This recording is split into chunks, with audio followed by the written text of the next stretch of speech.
Welcome back.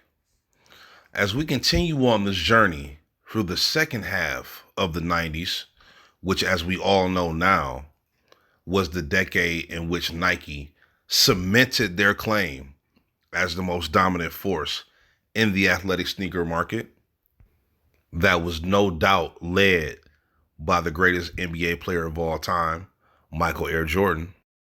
We focus on Mike's last seasons as a Chicago Bull and what happened during this time to propel him to be the number one athlete to this day in the sneaker market. This is Air Jordan history. I'm back.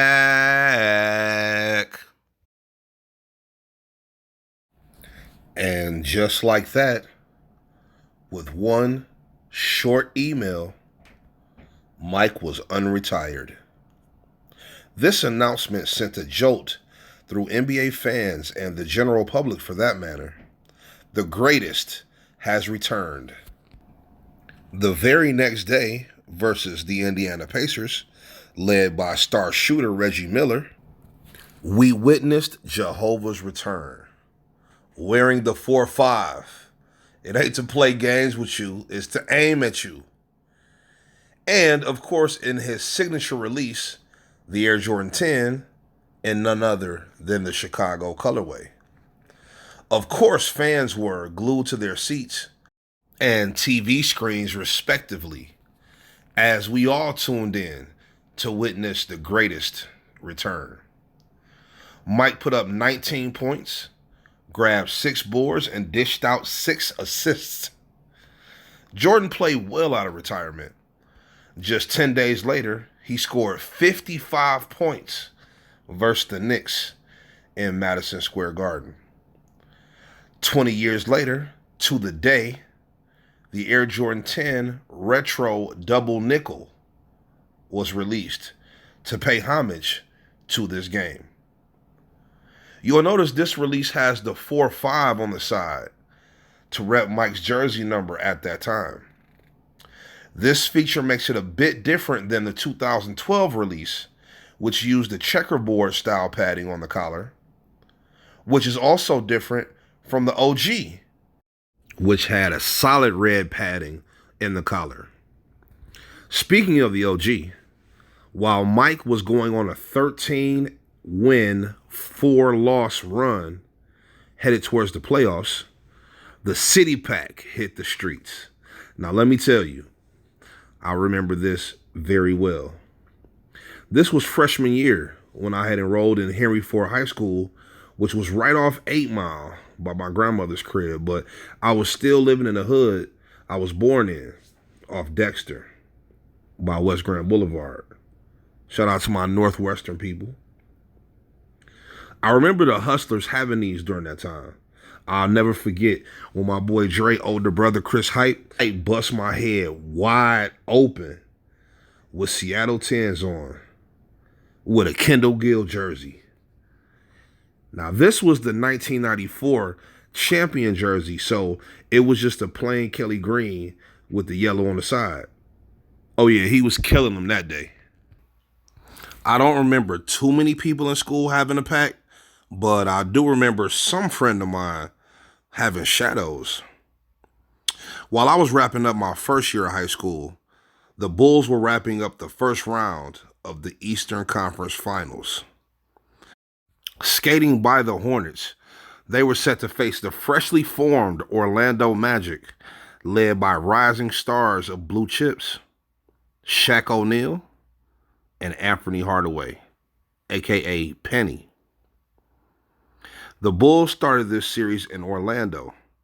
Mike, once again, put up 19 points.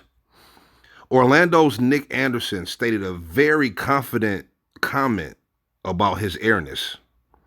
Simply put, number 45 doesn't fly like number 23. Number 45 barely takes off. The irony of this comment is that while Nick Anderson was talking crazy about Mike, he was wearing Mike's shoes in the Orlando colorway nonetheless, but they were still Mike's shoes. And that was all the ammunition Mike needed. The very next game, Mike came out wearing Old Faithful number 23 and politely doubled his previous total, dropping 38 points and tying the series. There are also 2 milestone games, which we will get back to. Unfortunately, for Mike and the Bulls, they would go on to lose that series. But fortunately for the culture, things were about to get shaken up, and there would be a clear leader of the market very, very soon. During the summer of '95, Mike trained hard. He didn't like coming so close to the finals just to lose, so he, along with the Bulls, used this summer to perfect the cohesion of the team as they added Dennis Rodman to the arsenal, which made them a 3-headed monster for the upcoming 95-96 season. This summer was crazy for sneakers. Air Force One mids had been out for about a year. The most popular Air Max ever was taking the streets by storm, and there were plenty of basketball signature shoes to choose from. I mean, me personally, I had Air Max. I had Air Force Ones. I had Griffeys, Pennies, and trainers around this time. I hadn't had a pair of Mikes since 7th grade, but that was about to change. I had finally become of age to work an official part-time job with a signed permission slip from my school called the work permit. It basically allows students that were 14 or 15 to work a summer job. Well, I had snagged my very first job at Northland Mall, J.C. Penney. I was excited to have a job because I knew I would be able to step my gear up, and I started this summer. The cool thing about J.C. Penney was we got discounts and we got Jordans. You may remember in part 3 of this series when I said a milestone took place this summer. I acquired my first pair of mics on my own with no help. I'll never forget stunting on my boy with those on. It was a wonderful feeling. So now I had my first pair of mics since middle school, and to show my excitement, I wore the shit out of them. I definitely got full use out of those powder OG10s. Now back at school, there was a buzz about those shiny Jordans that were debuted in the playoffs. We didn't have the news and such back then at our fingertips like we do now. So you kind of had to just watch what he had on his feet. That all changed when we saw this ad in the Vibe magazine. Finally, we had a real visual representation of what the Air Jordan 11, complete with a number to call to inquire. Yes, back then, Nike customer service would just answer your questions. Then in October, we get this iconic commercial.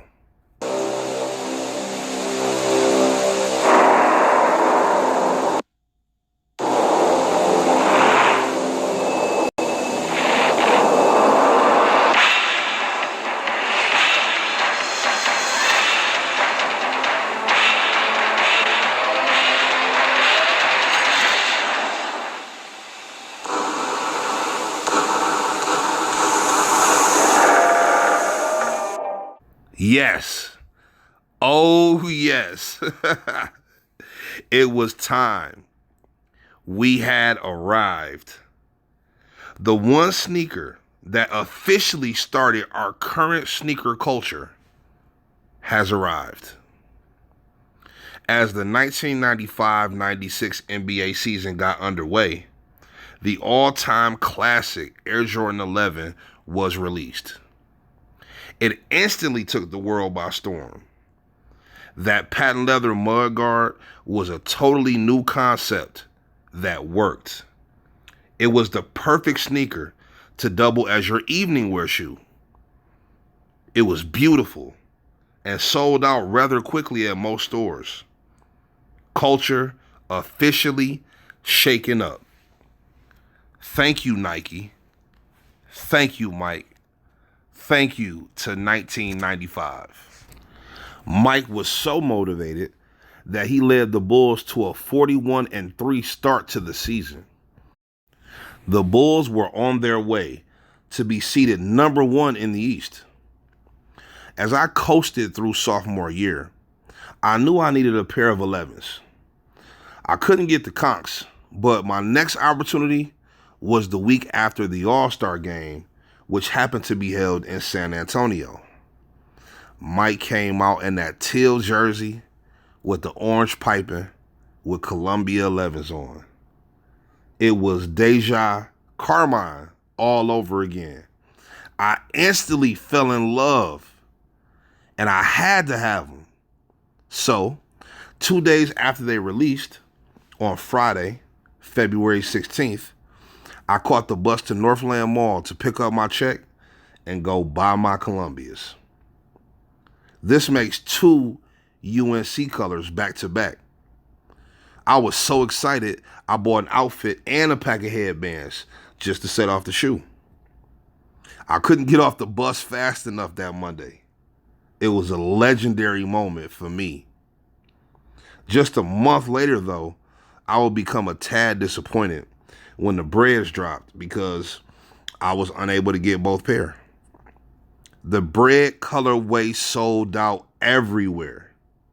It was by far the hottest sneaker of 1996. And the apparel to go with the 11s was crazy, especially the black and red colorway, shooting warm-ups, shirts, and things like that. Now, don't get me wrong. The Concord one was cool too. It was black, white with the purple piping. And then you had the Columbia one that was navy and white with the Carolina blue piping. But this bread stuff, man, just look at it. During the spring of 96, the Bulls wrapped up the best regular season in NBA history, winning 72 games.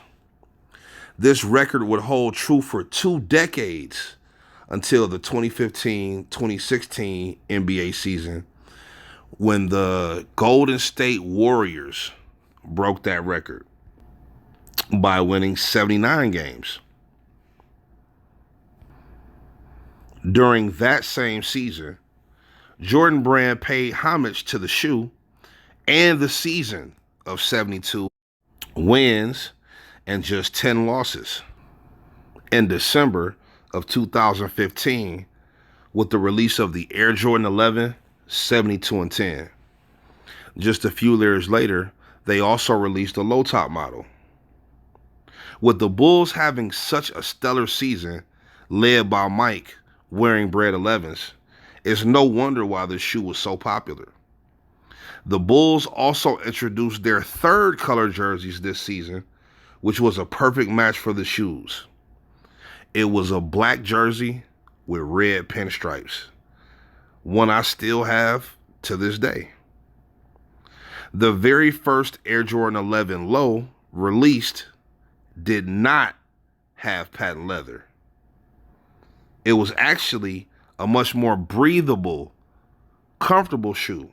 So it was deemed the International Edition. No patent leather, but instead it had small vents on the sides of each shoe. The Bread IE Low released Wednesday, May 15th at a price tag of $115, just as the playoffs started. So even though people refer to the Bread High as playoffs, it's really the Bread Lows that were the playoff for this season.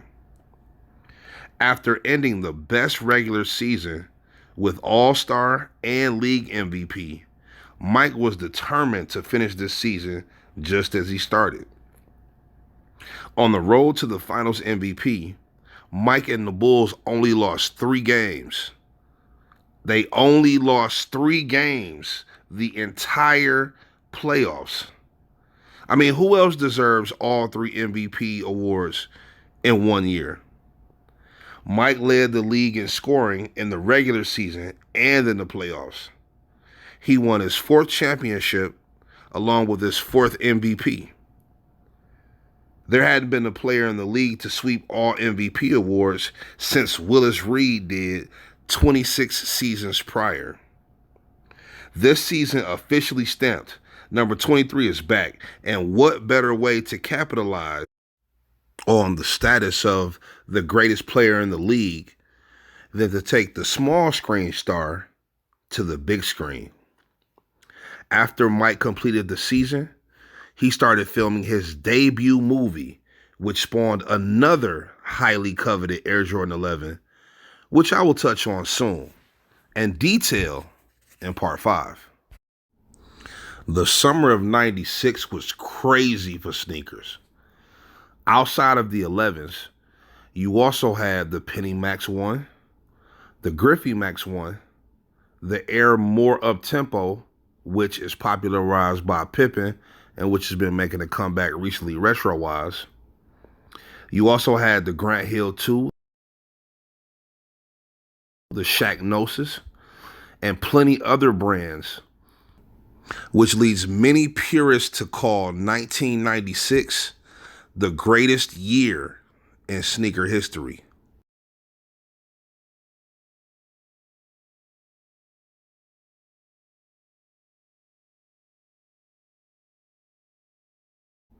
And we all understand that 1988 to 1999 is the golden era of kicks.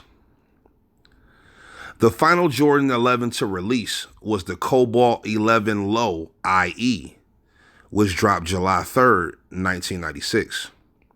I remember having these as well, wearing the UNC jersey that I had right with them. I still own the first retro version from 2003, complete with the retro card, to this day. This was also the summer we got introduced to Team Jordans. The very first model was the Jumpman Pro.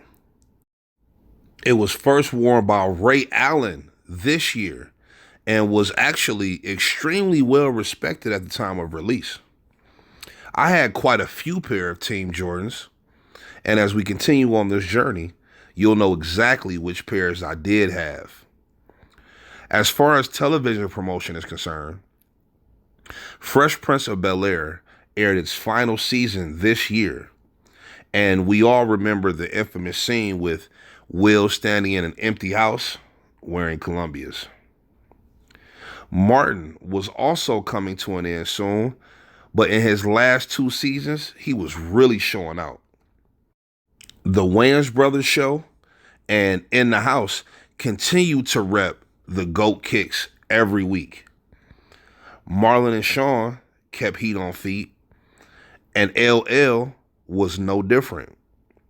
Then we saw this on TV.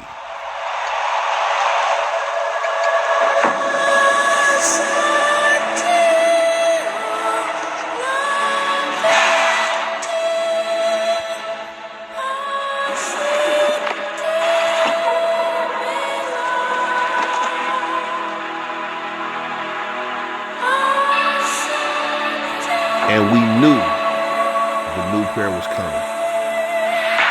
As I started my junior year, I came back to school with Cobalts, Griffeys, and Air Ones.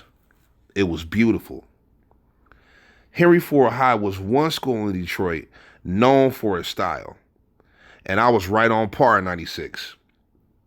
Guess jeans, Polo, Nautica, Tommy, and FUBU was how we coordinated our outfits. Mike coordinated his new black jersey with his upcoming sneakers, and we all paid attention. Back then, watching his games was like our Twitter feed for new releases. We now had a visual understanding of the next model that was inspired by a woman's boot. And just as the 1996-97 season began, the Air Jordan 12 was released in the taxi colorway. Continuing on the same path as the previous 4 models, This was a mostly white and black colorway with small hits of red on the heel and under the sole, and taxi yellow with a small hit on the heel and under the sole. I remember this one girl in my homeroom, I can't remember her name, but she definitely had them. She stuttered on me a little because she knew how I got down and I ain't have mine yet. That was the last Jordan 12 I did not have on release day. Junior year was by far my best year in all of school. It was almost perfect. I had a job now, so I was buying any shoe I wanted, and this was the first and only year that I had every color for that year's release. Just 2 weeks later, on November 15th, we got to see Mike on the big screen, starring alongside Nike's favorite bunny and showing us a whole new color of the 11s we had yet to see at this point, and the reason they got their name. Space Jam was a box office success, grossing over $250 million, and still stands as the highest grossing basketball movie of all time. This movie is iconic and a major part of sneaker history. We wouldn't see the all-black 11s for years to come, but they remain a staple to this day in the current sneaker culture. The Cherry 12, released January of 97, followed by my personal favorite, Obsidian, released just a few weeks later in February. Most kids in my school chose one or the other, but I was fortunate enough to have both. I remember having the white Bulls jersey with the Cherry 12s and a navy Nike suit with the Obsidians. I've really been doing this for years. During the spring of 97, the Bulls were on their way to another stellar season, playing just as well as they did in their last season. Now, although the Bread 12s Mike was wearing in the infamous flu game, March 26th, 1997, they were just the black and red 12s at this time. We weren't even saying bread yet. They were very, very simple. Half black, half red. Literally, this is the only original Jordan 12 with just two colors. They did not immediately sell out, but they did well. Kids that had Obsidians mostly skipped these. They jumped up mid-model from $135 to $140, up from $125 the previous year. And Jordans had been $125 for a few years, but for whatever reason, with the 12s, they had two price increases. The original was $135, and then for some reason, when the Breads came out, they went up to $140. Regardless, I had to get them. Flu games are sick. Now, I definitely was sick the day I got them, though, because just 2 weeks earlier, we lost a legend. Definitely on the Mount Rushmore of the golden era of hip hop. My personal favorite rapper of all time, the late great Christopher Wallace, was taken away from us on March 9th, 1997. Rest in peace, Big.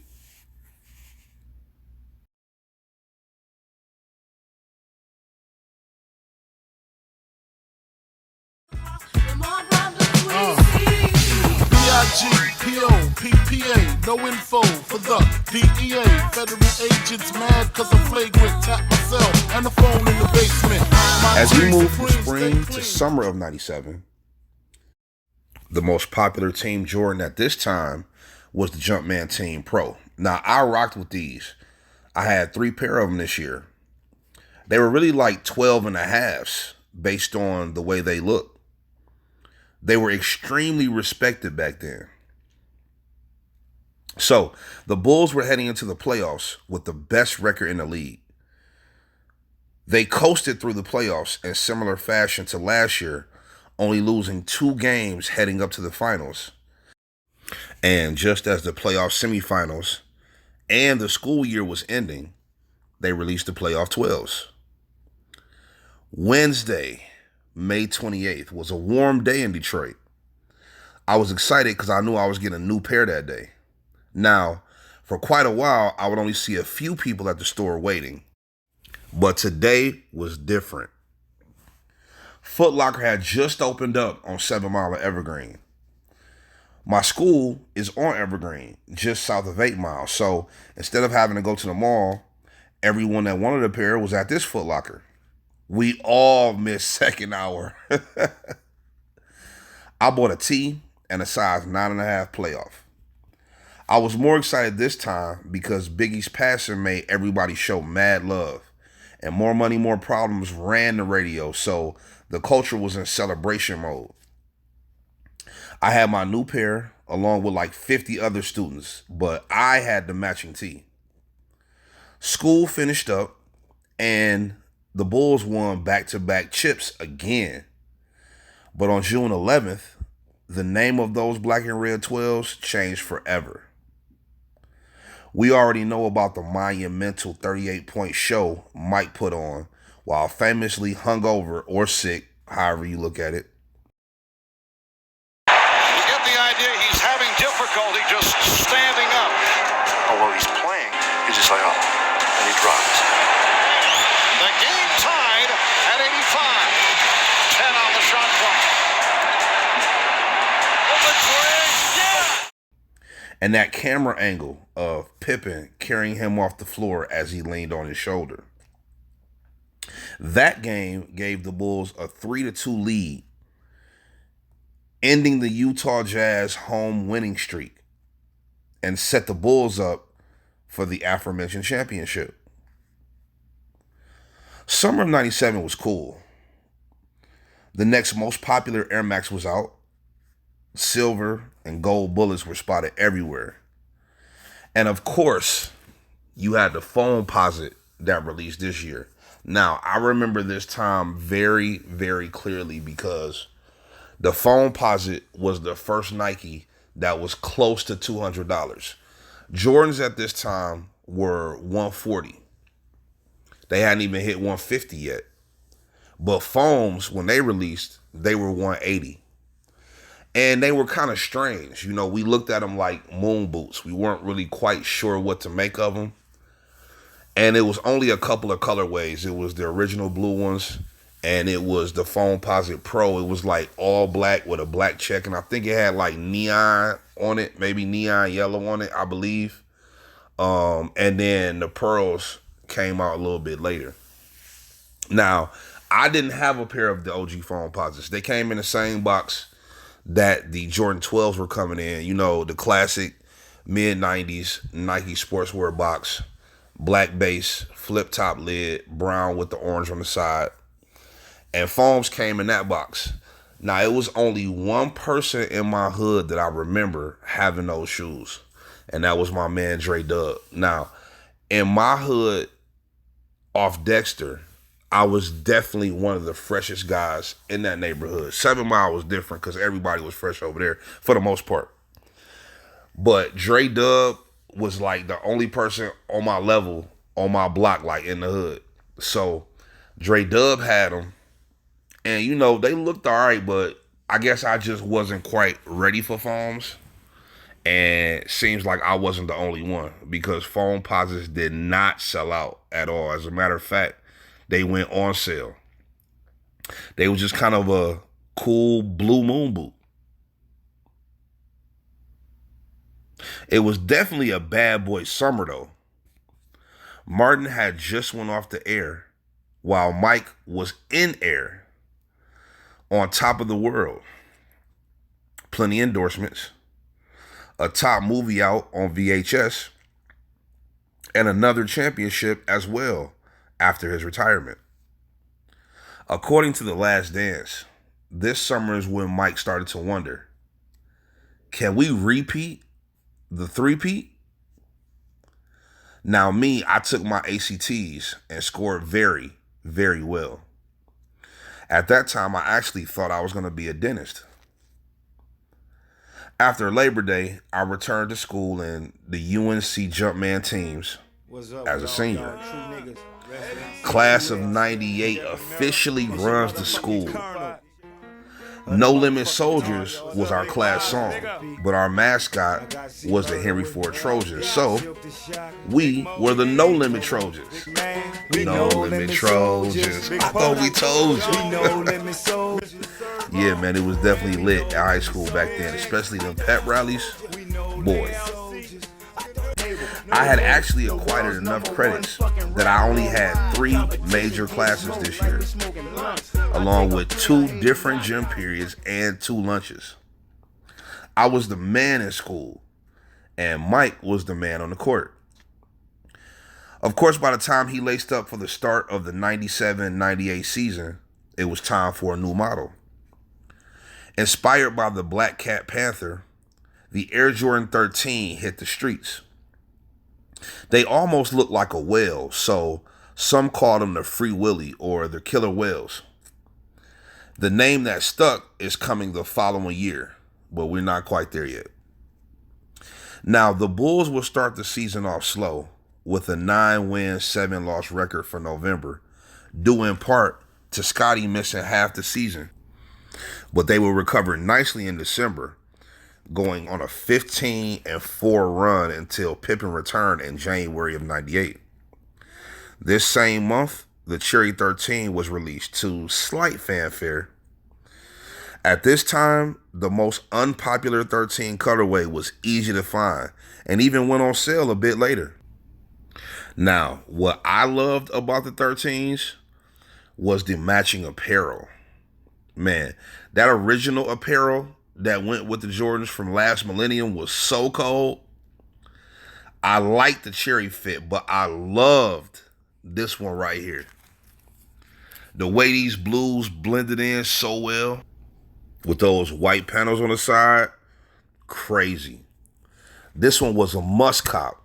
However, this was senior year, so I was really more into the higher end brands. I knew I wanted that shirt though, so I had to get the next colorway, which is still my favorite original 13 colorway to this day. Being from Detroit and going to Henry Ford, I had an impeccable sense of coordination. I mean, in Detroit, when we match, you hear me? I saw the next colorway on the back of a Foot Action magazine, which was a free bi-monthly delivery when you signed up for the Gold Club. You also used to be able to go into the store and reserve your size for the next week's release. I went to Hudson's, which is kind of like Macy's, and got a cold gray naughty sweater. And I already had a pair of the Indigo Guess jeans, which we only wore the pair with the pin pockets on the side. On Friday morning, February 13th, I was up early. I threw on my Guess jeans, threw on my naughty sweater, slid on my slippers, and I hit 7 Mile right on the bus. Went right up to Northland Mall, walked right in the store. Walked right in the mall and walked right up to the store. I believe I got those from Imperial Sports. It was either Imperial Sports or Athlete's Foot, one of the two. And this how crazy it was back at that time. When I got up to the store, it was only 10 minutes left to the store open. It was like 8:50, 8:45, 8:50. Can you believe it was only 2 people in front of me waiting for the store to open for Flint 13s? I know, crazy. I went in and grabbed my 9.5. I now owned my very own pair of Flint Gray 13s.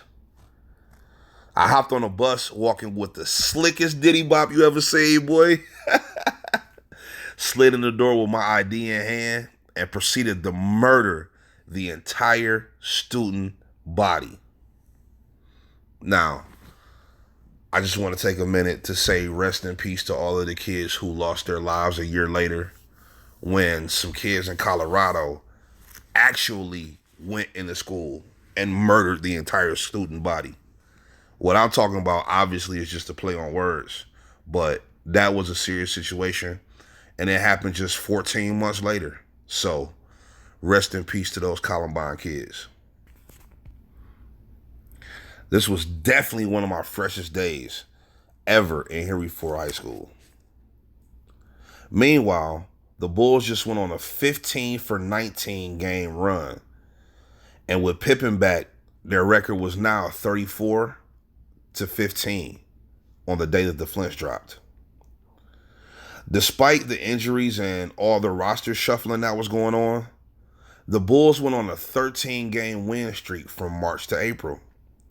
They were the best time in their division, in their conference, and by the time the playoffs were on the horizon, the Bulls were the top 3 defensive team in the league. They finished the regular season with a 62-win, 20-loss record. On that same Friday that the Bulls started the playoffs, the playoff 13s dropped. This was a cool colorway that was very wearable because it was mostly all black. Just a little bit of white on the paws and red under the sole. What stood out about this pair, though, was the 2D hologram on the tongue. You know, that gold circle that surrounds the Jumpman? That was like a visual representation of the hologram on the tongue. Now, at this point, in theaters, a movie came out starring Ray Allen and Denzel Washington. He Got Game hit the world late April 1998. And because of the shoes that Denzel was wearing in that movie, we now affectionately refer to the white, black, and true red model of the Air Jordan 13s as He Got Games. I was coasting through my last semester in high school, and just so happened senior skip day was on my birthday this year. So I celebrated my 17th birthday and hung out with my friends. So excited that I was done with school. So I came back for the first week of May to take 3 finals and spent the last month in gym and lunch all day.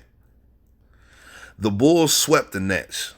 They almost swept the Hornets, only losing game 2 by a bucket, and had a dogfight with Indiana, resulting in a game 7 victory separated by only 5 points. Reggie Miller was definitely one of the best shooters in the league. His jersey sold really well, and so did his shoes. I remember a lot of kids having that Indiana Pacer jersey. As a matter of fact, the one I remember most vividly was the navy blue joint with the white and gold beams on the side of it, like under it. And it was almost like sun rays. So I definitely remember that Reggie Miller jersey doing very well. His shoe, the Air Total Max Uptempo, released before the season started. It was another pair of basketball shoes I recall from this season, along with the Air Pippen that had the plastic bars on the side. It was a white pair with the silver bars, and then it was a black on black pair that had red accents on it. I remember those too. Regardless of the shoes, though, Pippen was going to the finals, and Reggie will be watching at home with us. The 1998 NBA Finals started Wednesday, June 3rd in Utah. I was graduating in just 2 weeks, and I knew I had to graduate in style. I knew the breads Mike was wearing through the playoffs released a week before I graduated, so I put the perfect outfit together. Black sacks, black button-up, red tie, bread 13s. It was set. As graduation approached, the playoffs got better and better. When they came back to Chicago for game 3, it was a blowout, 96-54. And at that time, it was the lowest amount of points scored in a playoff game. On June 12th, the Bread 13s released. By this time, I was a Super Gold Club member, so I just went and picked up my pair. They had already been reserved. I knew I was getting them.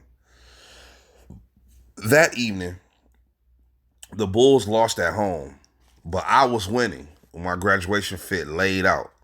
I loved it. Low key, I even slept with my breads right on my pillow. I was so excited.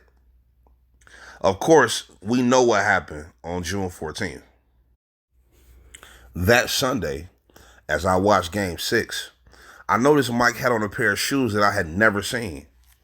I was intrigued. These have got to be the new Jordans. Previous releases got their names later after the release, but these 14s got their name in less than 3 hours. In a game that literally went down to the last seconds, Mike ran around the baseline for a steal off Karl Malone. He pushed the ball down court. He slowed the play down just a little bit. Then, with 9 seconds left on the clock, he took his opportunity. To within one. They scored within 4 seconds there. That's how quickly that changes now. Now it puts the pressure on the Jazz to score once again. Jordan with 43.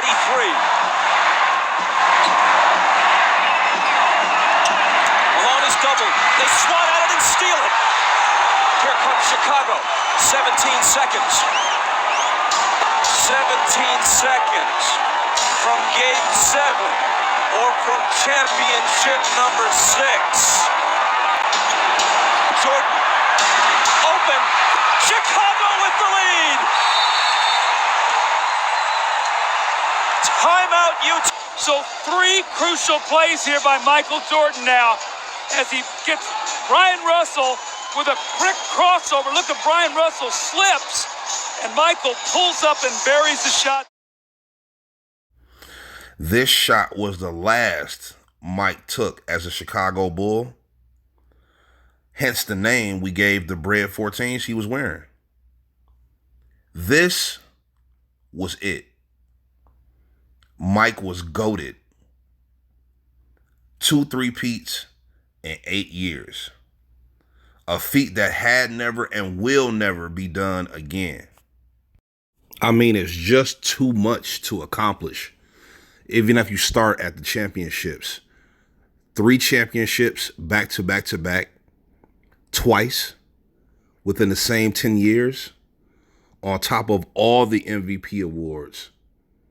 All the league MVPs. The finals MVPs. The All-Star game appearances. The defensive player. All these things that he did. I just don't see it happening again in the near future. I think it's just too much to accomplish. And this is part of the reason that this man still dominates the sneaker industry to this day, because of what he did on the court and what made those of us who saw him play want to buy his shoes and hold his sneakers up to such a high status. His championship and everything that he did is all a part of where he is today with Nike.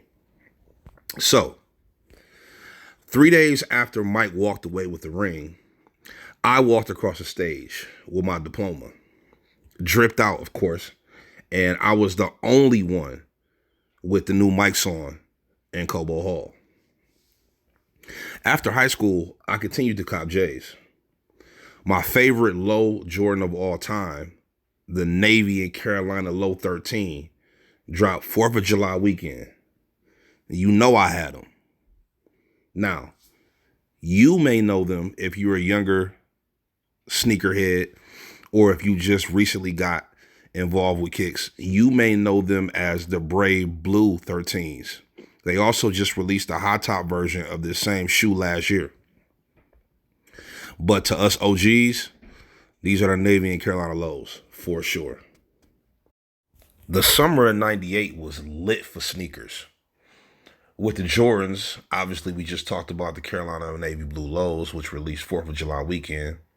Outside of those, you had the Jumpman Pro Quick, which is a pair that I had, one of my favorite pairs. The colorway was white, black, and ultramarine. The shoe was kind of like a orchid color. Sometimes it was like purplish. Sometimes it was like a baby blue. But they were dope and they were respected. We had them in the hood. Another one of the Team Jordans was the Jumpman Pro Strong, which was worn by Vin Baker. It was a couple of colorways of these, but most notably the white with the black and the pine green. Those were the pairs. You also had the Jumpman Team 2, which was weird then and it's weird now. Like when you look at it, it's still like you can see obviously the symbol from the 14, kind of the tongue, and then the side panel and the paws from the 13. So these were kind of like 13 and a halves. Like the team was like 12 and a halves. But yeah, we had these.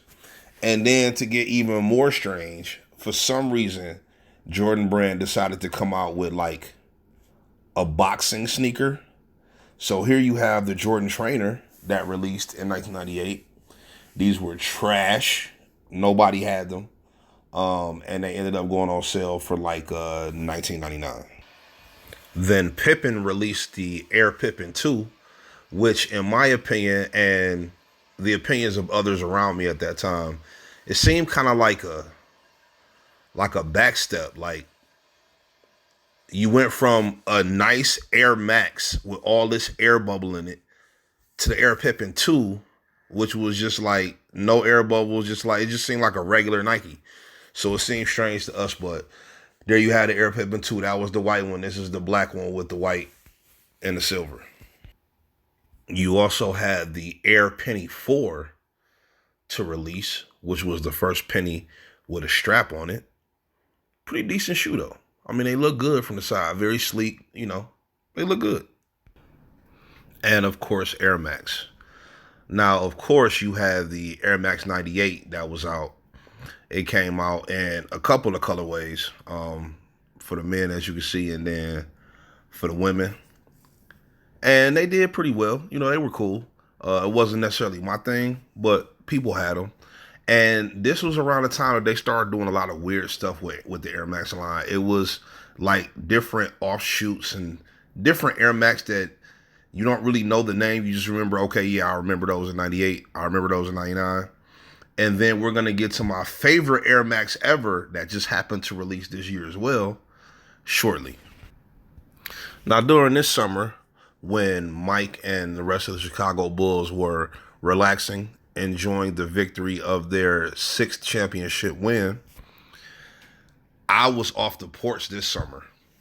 I was in the streets and I was doing a lot of different stuff. Now, the point is, this summer is when I was introduced to the VHS tape that really changed my style and the way I was dressing.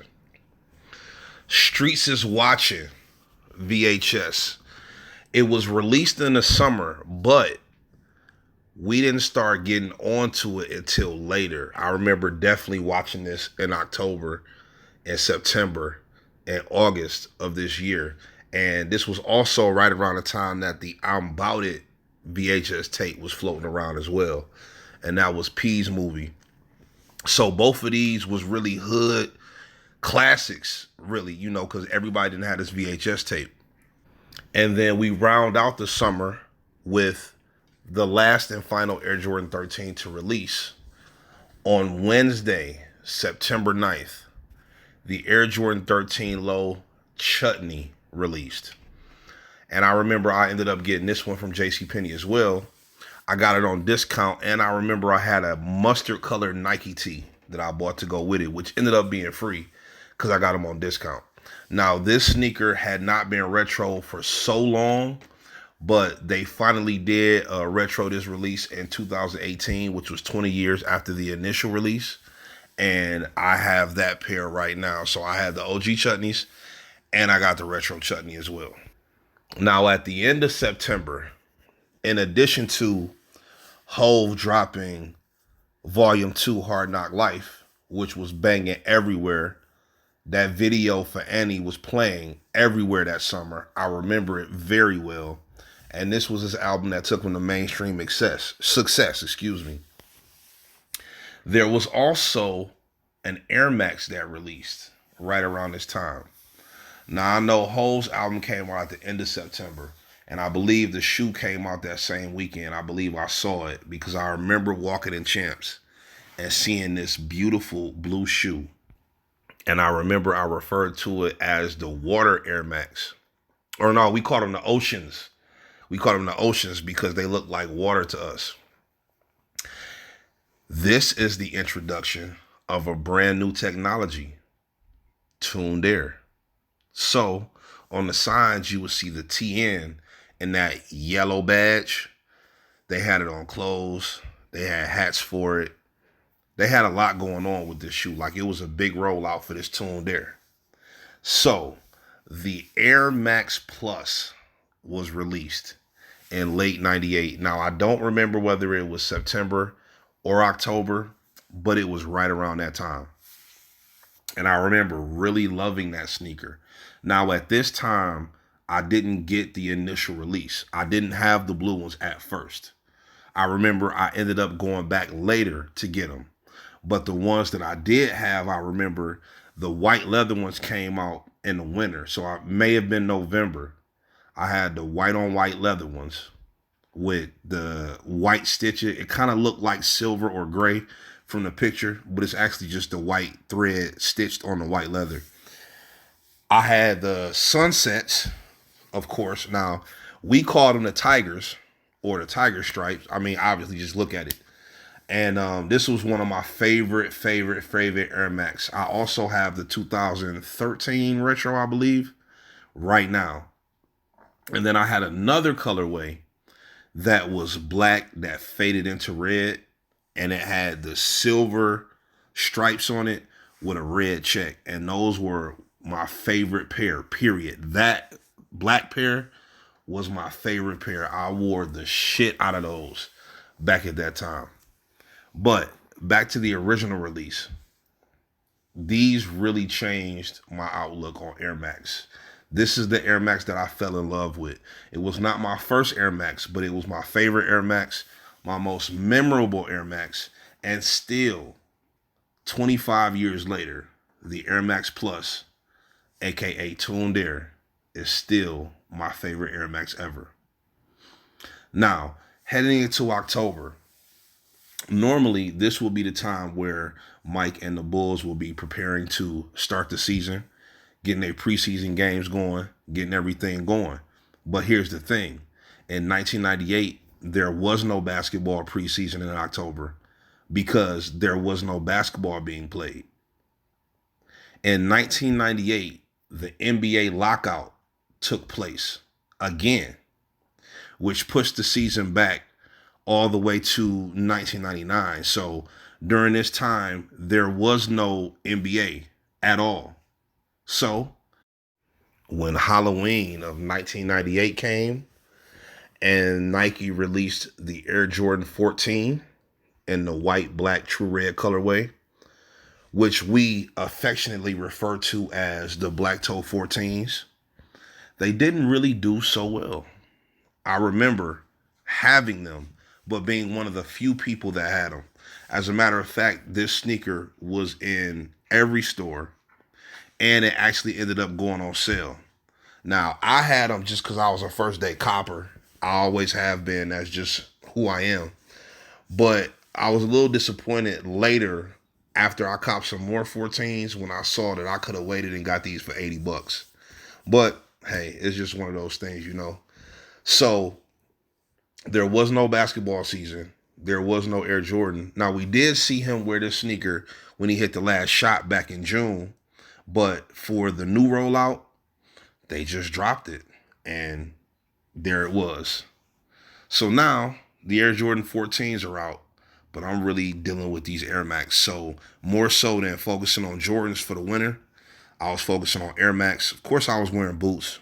It's Detroit. So I had the Rockport XCS boot, which was the original Gore-Tex boot, very popular, along with Timberlands during this time. But these Air Max Plus, man, I remember having these white Air Max Plus, and I really, really enjoyed them. So, on to 1999. Whether the Bulls had played or not, there was rumblings of problems between the head office and Phil Jackson. Phil ended up leaving. There were rumblings that Scottie was having issues and he no longer wanted to play for the Bulls. And Mike always said, if Phil Jackson was not there, he would not play for any other coach.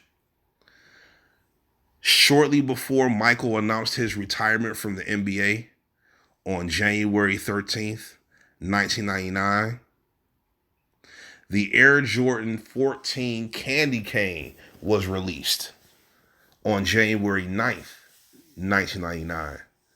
And people liked these. These actually did well.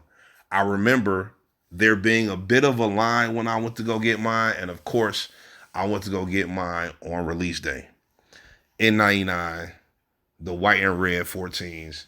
And I probably had on the black toe 14s, just knowing me, because that's always how I've been. So, for some reason, instead of going with the blue colorway like they had so many times before, they decided to introduce a totally different colorway. This one was mostly white and black, but it had a funny green on it. So, on February 13th, 1999, Jordan Brand released the oxidized green 14s. These were kind of strange, and I remember nobody liking them and nobody really having them, and these definitely went on sale. But shortly thereafter, the following month, the last sneaker that we ever saw Michael Jordan wear finally released. March 27th, 1999, Jordan Brand released the Last Shot 14. Now, this is the one that you could really tell came from the Ferrari. It just really had that Ferrari standout with the yellow tab this time. It really had that standout look as being a sneaker inspired by the Ferrari. This one was all black with just red on the tips of the tongue, the writing, the Jumpman, the 23 on the back, and the grill on the bottom of the shoe. So it was mostly all black, but it was black and red. Of course, you know we have to get a red colorway every time. Once again, Nike was faced with a dilemma. A very similar situation that happened in 1994 during the release of the Air Jordan 9. With no star player for the star sneakers, sales were down. The Air Jordan 14 was the worst selling model as a whole since the Air Jordan 9 itself. So, what do? Once again, when faced with a similar problem from their past, they did with this problem what they did with the last problem. They left off with the Air Jordan 3. They picked up with the Air Jordan 4 and reintroduced our favorite word in the sneaker culture today, the retro. Detroit Dave. Yeah. 31 Trey in the building. Detroit Dave on the motherfucking track. Yeah, 7 miles. So I'm from the D, right? Detroit, Michigan, the murder myth. Hey, this is Detroit Dave. Now that we're in 2023, I'm back to this channel with a renewed effort.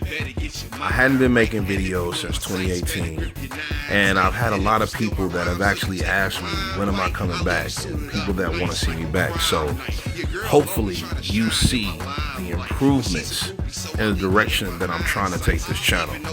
Now, if you like what I'm doing and you can see the vision, see where this channel is going, go ahead and hit that subscribe button. When you hit that like button, I see it. I know that you like what you're doing. It motivates me to continue to make these educational videos, and it helps me get into this algorithm that YouTube has going on. Now, as you're watching this series, if you can't wait to see the next part and you want to make sure you know exactly when it's dropping, go ahead and hit that notification bell and select all of the notifications. You chilling? Hey, Detroit Dave just dropped Series X Part 3. It's time. I definitely appreciate you guys, man. I'm really here to improve this channel and give you more of the natural sneaker knowledge that I know from being part of the culture for over 25 years. Thank you. Let's grow together in 2023.